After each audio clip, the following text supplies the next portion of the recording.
Assalamualaikum warahmatullahi wabarakatuh. Kali ini kita akan bahas mengenai konstruk materi faktorial. Ini adalah cara bagaimana mengajarkan definisi faktorial kepada siswa gitu ya. Oke, sekarang Bapak Ibu guru kita akan memperhatikan kepada siswa mengenai tentang MIM ya. Misalkan 120 ini sama aja kayak 5 faktorial gitu ya. Nah, misalkan lagi 3 kali 4, 3 kali 4, si murid melihat ke belakang siswanya. Tapi tanda tanda serunya ini menjadi mempertegas bahwa 12 jawabannya gitu ya. Padahal salah. Sebenarnya 12 faktorial itu adalah 479001600. Wah, panjang banget gitu ya. Dan ada lagi misalkan ketika gurunya berkata bahwa 2 faktorial itu sama dengan 2, anak itu menandakan bahwa oh 2 faktorial itu tegasnya 2 gitu ya. 1 faktorial itu sama dengan 1 tegasnya. Tapi kalau misalkan 0 faktorial, ternyata si guru itu menjawab 1 dan anak itu mulai melongo gitu ya. Nah, padahal persepsi si anak itu adalah 0 faktorial itu sama dengan 0 gitu ya. Oke, kita akan bahas mengenai perkalian gitu ya.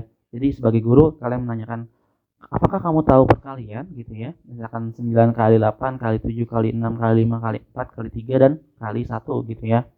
Nah, bagaimana kalau misalkan kita menulis perkalian berurut sampai dengan 12? Gimana dong? Bakal panjang dong gitu ya. Si anak jadi mulai sedikit berpikir gitu ya. Nah, kita akan memberitahukan sejarah faktorial gitu. Nah, awalnya faktorial ini ditulis dengan 1 pangkat n dibagi dengan 1 gitu ya. Yang ditulis oleh Christian Krem sebelum tahun 1808. Nah, pada tahun 1808 ini penulisannya dirubah ya menjadi n tanda seru atau n faktorial. Nah, alasannya cukup sederhana sebenarnya, agar lebih mudah dicetak pada tahun 1808. Mencetak buku dengan beragam simbol di dalamnya bukan hal yang mudah. Jadi kadangkala kepraktisan dari mencetak buku dapat berpengaruh kepada simbol matematika yang akan digunakan. Lalu kenapa menggunakan tanda seru? Supaya ya lebih mudah diketik katanya gitu ya. Nah, ini adalah beritanya gitu ya. Oke, untuk selanjutnya kita kembali lagi ke perkalian berurut hingga 12 ya. Kita akan menekankan lagi kembali kepada murid gitu ya. Nah, misalkan kita akan membuat sebuah meme lagi kayak gini. Wah, ternyata 1 kali 2, 2 kali 3 kali 4 kali 5 sampai dengan 12 gitu ya. Tapi dia menolak gitu. Wah, terlalu panjang.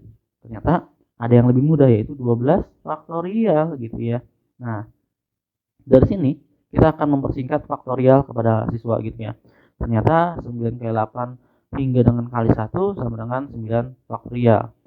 Ini bisa kita buat juga menjadi 9 dikali 8 faktorial. Toh masih sama aja, hasilnya 9 faktorial. Begitupun kalau kita mau buat misalkan 9 kali 8 kali 7 faktorial sama dengan 9 faktorial. Toh ini masih sama-sama 9 faktorial keduanya, baik ruas kiri dan kanan. Nah, lanjutnya, misalkan ada 4 kali 3 kali 2 kali 1, ini kan sama aja kayak 4 faktorial. Atau kalau mau kita rubah lagi menjadi 4 dikali 3 faktorial. Atau kalau kita mau rubah lagi 4 kali 3 dikali 2 faktorial. Gitu ya. Masih sama-sama aja hasilnya gitu ya. Nah, berdasarkan data di samping, jenis bilangan yang mempersingkat faktorial adalah apa sih? Apakah bilangan cacah? Apakah bilangan asli? Apakah termasuk bilangan bulat positif gitu ya? Nah, ternyata betul. Ya, jawabannya adalah bilangan asli atau bilangan bulat positif. Kalian bisa menggunakan keduanya, tapi salah satu aja gitu ya. Nah, selanjutnya kita akan menanyakan lagi kepada murid yang kedua. Berdasarkan data di samping, nilai awal pada perkalian adalah ya betul ya. Nilai awal perkalian adalah 4 dan 9 karena akan tergantung dari nilai n yang akan kita cari gitu ya. Nah, nilai yang akan kita cari ini kita ganti dengan simbol n karena kita belum mengetahui gitu ya. Nah, berdasarkan data di samping ini akan berhenti pada angka berapa gitu ya. Jelas anak-anak akan menjawab bernilai 1 karena 4 kali 3 kali 2 kali 1 gitu ya. Oke, mari kita mendefinisikan kepada siswa apa aja yang telah kalian jawab dan apa saja yang telah kalian dapatkan gitu ya. Misalkan tadi kita akan jawabnya tadi bilangan asli atau bilangan bulat positif. Yang kedua apa pertanyaannya tadi jawabannya? Ya, karena ini tergantung dari nilai n-nya. Dan yang pada akhir perkalian adalah tadi bernilai 1 atau angka 1 gitu ya. Jadi, kita akan bisa menyimpulkan bahwa faktorial adalah hasil kali bilangan asli bulat positif atau bilangan bulat positif ya secara berurutan dari n sampai dengan 1. Ini definisinya ya. Nah, n faktorial ini dibaca dengan n faktorial. N tanda seru ini dibaca dengan n faktorial. Nah, tadi 9 faktorial ini kan sama dengan 9 kali 8 kali 7 kali 6 kali 5 kali 4 kali 3 kali 2 dikali 1.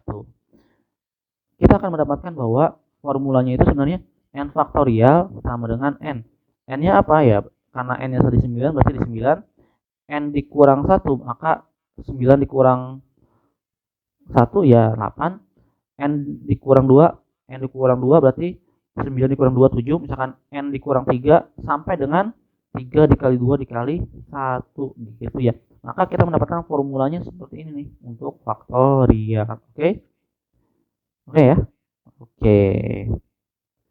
Oke, mungkin cukup sekian dan terima kasih. Semoga Bapak Guru Ibu dapat menjelaskannya di kelas secara baik gitu ya kepada siswa untuk membuat definisi faktorial berdasarkan bahasa siswanya sendiri. Oke. Assalamualaikum warahmatullahi wabarakatuh.